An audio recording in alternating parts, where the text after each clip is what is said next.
بسم اللہ الرحمن الرحیم۔ شروع اللہ کے نام سے جو بڑا مہربان نہایت رحم والا ہے۔ السلام علیکم ناظرین۔ جو زندگی گزر گئی اس پر تیرا شکر ادا کرتے ہیں، اور جو زندگی باقی رہے گی اے اللہ اس پر تیری رحمت کے طلبگار ہیں۔ ہم سب پر اپنی رحمت کے دروازے کھول دے، آمین یا رب العالمین۔ ناظرین، آج ہم حضرت موسیٰ علیہ السلام کے معجزوں میں سے ایک معجزے کا تذکرہ کریں گے۔ ناظرین، اس زمین پر جتنے بھی پرانے بادشاہ تھے ان کے پاس نجومی رہا کرتے تھے۔ وہ نجومیوں سے ہی پوچھ کر آگے کی معلومات اکٹھی کرتے تھے اور اس کے مطابق اپنی سلطنت کو چلاتے تھے۔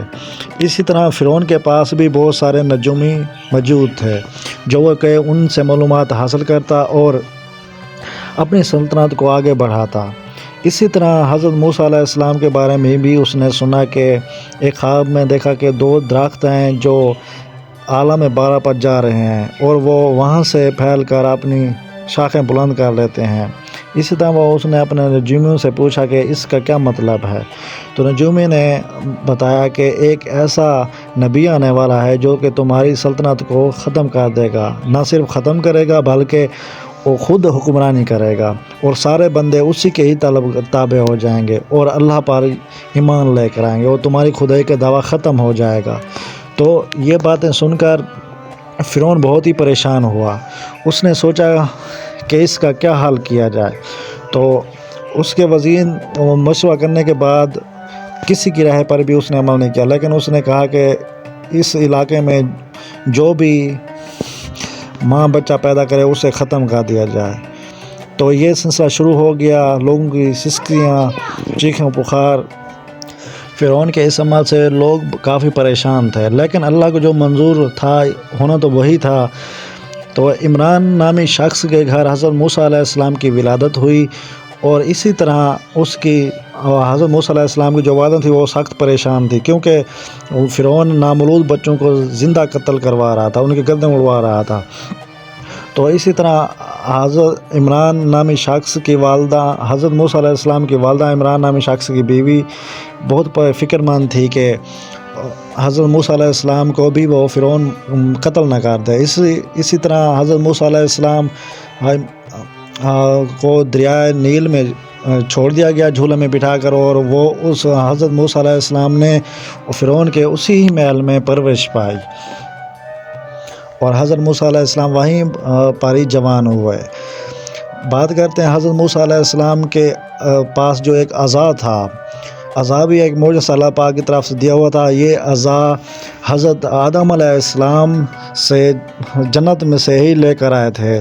یہ ایک پیلو کی خوشبو نما لکڑی سے بنا ہوا ہے جو کہ بہت ہی خوشبودار لکڑی، اور اس کے سر پر دو سرے ہیں جو کہ حضرت موسیٰ علیہ السلام کے معجزے میں سے ایک اہم ترین معجزہ ہے۔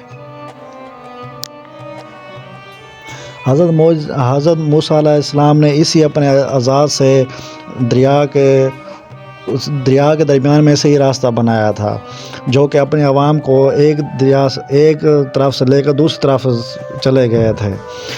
فرعون حضرت موسیٰ علیہ السلام کی قوم کے پیچھے تھا، اس لیے حضرت موسیٰ علیہ السلام نے اللہ پاک کو یہ معجزہ دیا، اور اس عصا سے ہی حضرت موسیٰ علیہ السلام نے دریا میں سے راستہ بنایا اور اسی دریا کو وہ کراس کر گئے، اور فرعون کی ساری فوج جو جیسے ہی اندر داخل ہوئی اوپر سے پانی آ گیا اور ساری فوج غرق ہو گئی۔ اس سے ہمیں یہ پتہ چلتا ہے ناظرین کہ جو پرانے وقت کے لوگ تھے وہ نجومیوں پر ہی بھروسہ کرتے تھے، اور اللہ پاک نے نبیوں کو بے تحاشا معجزات عطا کیے ہیں۔ انہی میں سے حضرت موسیٰ علیہ السلام کو بھی ایک معجزہ دیا گیا، عصا ناظرین جنت سے ہی لایا گیا تھا، جو کہ حضرت آدم علیہ السلام لائے کر آئے تھے۔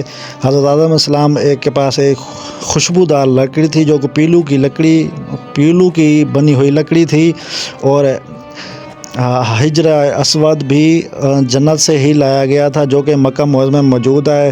حضرت شعیب علیہ السلام کی انگوٹھی بھی لائی گئی تھی جو کہ وہ بھی جنت میں سے لائی گئی تھی۔ دوستو، 5 ایسی چیزیں ہیں جو جنت سے لائی گئی ہیں۔ ایک حجر اسود جو کہ مکہ معظمہ میں موجود ہے، ایک حضرت موسیٰ علیہ السلام کا عصا، اور ایک حضرت شعیب علیہ السلام کی انگوٹھی اور 2 زنجیریں یہ جنت سے ہی لائی گئی تھیں۔